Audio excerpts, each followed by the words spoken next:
Assalamualaikum warahmatullahi wabarakatuh.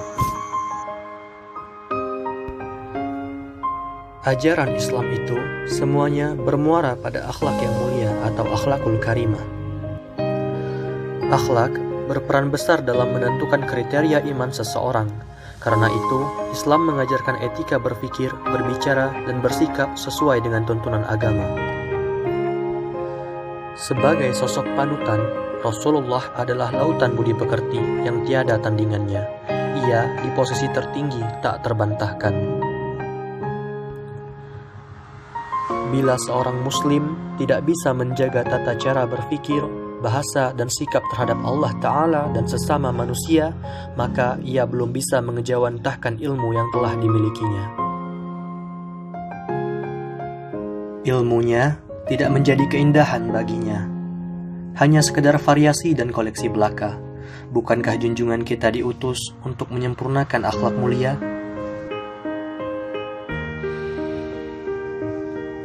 Untuk itu, marilah bersama-sama kita simak dan amalkan hadis, jaminan, dan petunjuk dari Rasulullah bagi orang yang memiliki akhlak yang baik, agar kita bertambah semangat dalam menjadikan diri kita berakhlak mulia.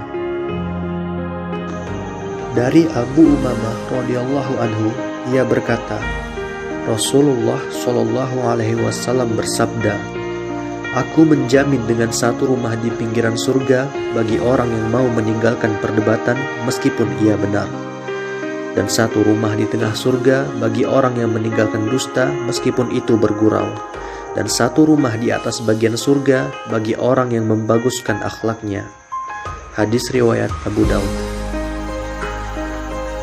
Dari hadis tersebut dapat kita renungkan betapa mulia balasan bagi orang yang membaguskan akhlaknya. Dari Anas bin Malik radhiyallahu anhu, ia berkata, Rasulullah Shallallahu alaihi wasallam bersabda, "Barang siapa menemui saudara muslimnya dengan sikap yang disukai Allah untuk menyenangkannya, maka Allah Azza wa Jalla akan menyenangkannya pada hari kiamat." Hadis riwayat Tabrani. Dari Abdullah bin Umar radhiyallahu anhuma, ia berkata, "Aku mendengar Rasulullah Shallallahu alaihi wasallam bersabda, sesungguhnya seorang muslim yang istiqomah dengan akhlaknya yang baik dan kemuliaan perangai lainnya akan mencapai derajat orang yang banyak berpuasa dan mengamalkan ayat-ayat Allah." Hadis riwayat Ahmad. Dari hadis ini dapat kita ketahui betapa tingginya derajat dari orang yang berakhlak mulia, hingga dapat mencapai derajat orang yang banyak berpuasa dan orang yang mengamalkan ayat-ayat Allah. Dari Abu Darda radhiyallahu anhu, dari Nabi Shallallahu alaihi wasallam, beliau bersabda, "Tidak ada sesuatu yang lebih berat dalam timbangan selain akhlak yang baik." Hadis riwayat Abu Daud. Dari Abdullah bin Mas'ud radhiyallahu anhu, ia berkata, Rasulullah Shallallahu alaihi wasallam bersabda, "Maukah aku beritahukan kepada kalian tentang orang yang haram atas neraka, dan neraka pun haram atasnya, yaitu setiap orang yang dekat dengan manusia, tunduk dan mudah." Hadis riwayat Tirmidzi. Dari Abu Hurairah radhiyallahu anhu, ia berkata, Rasulullah Shallallahu alaihi wasallam bersabda, Musa bin Imran berkata, "Wahai Tuhanku, siapakah yang paling gagah di antara hamba-Mu di sisi-Mu?" Allah berfirman, "Orang yang memaafkan dikala ia mampu membalas." Hadis riwayat Baihaqi. Dari Hudzaifah radhiyallahu anhu, ia berkata, "Aku mendengar Nabi Shallallahu alaihi wasallam bersabda, sesungguhnya ada seorang laki-laki dari umat terdahulu didatangi malaikat untuk mencabut ruhnya. Lalu ditanyakan kepadanya, 'Apakah kamu pernah berbuat kebaikan?' Ia menjawab, 'Aku tidak tahu.' Ditanyakan kepadanya, 'Ingat-ingatlah.' Ia menjawab, 'Aku tidak ingat sedikit pun, kecuali bahwa aku dahulu di dunia mengadakan persetujuan penjualan dengan orang-orang.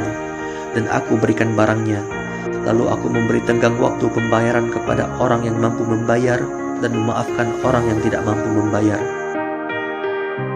Maka Allah memasukkannya ke dalam surga. Hadis riwayat Bukhari. Dari Abu Qatadah radhiyallahu anhu, ia berkata, aku mendengar Rasulullah Shallallahu Alaihi Wasallam bersabda, barang siapa ingin diselamatkan Allah dari kesulitan-kesulitan hari kiamat,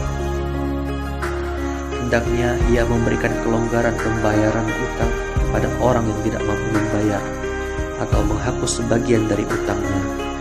Hadis riwayat Muslim. Dari Anas radhiyallahu anhu, ia berkata,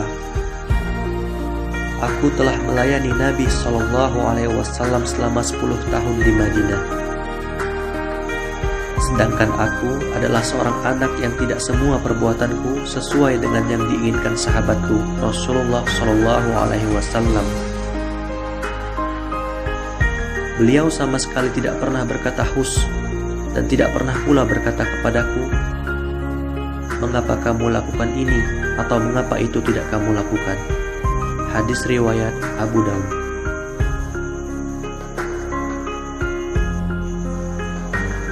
Dalam hadis ini dapat kita ketahui betapa mulianya akhlak Rasulullah. Bahkan selama 10 tahun Anas menyertai beliau, tak pernah sekalipun Rasulullah berkata hus, dan tidak pernah pula berkata kepadanya, mengapa kamu lakukan ini, atau mengapa itu tidak kamu lakukan. Allahumma shalli wa sallim wa barik ala Muhammad. Dari Abu Hurairah radhiyallahu anhu, ia berkata, Rasulullah Shallallahu Alaihi Wasallam bersabda, barang siapa menerima pembatalan jual beli dari seorang muslim, Allah akan menghapuskan kesalahannya. Hadis riwayat Abu Daud. Maksudnya, 2 orang berjual beli, lalu salah seorang di antara mereka merasa kecewa, kemudian ia meminta agar jual beli tersebut dibatalkan, dan orang yang satunya menerima pembatalan jual beli tersebut, maka orang yang menerima pembatalan tersebut, Allah akan menghapuskan dosa-dosanya. Dari Abu Hurairah radhiyallahu anhu, ia berkata, Rasulullah Shallallahu Alaihi Wasallam bersabda, barang siapa memaafkan kesalahan seorang muslim, maka Allah akan memaafkan kesalahannya pada hari kiamat. Hadis riwayat Ibnu Hibban. Terima kasih. Wassalamualaikum warahmatullahi wabarakatuh.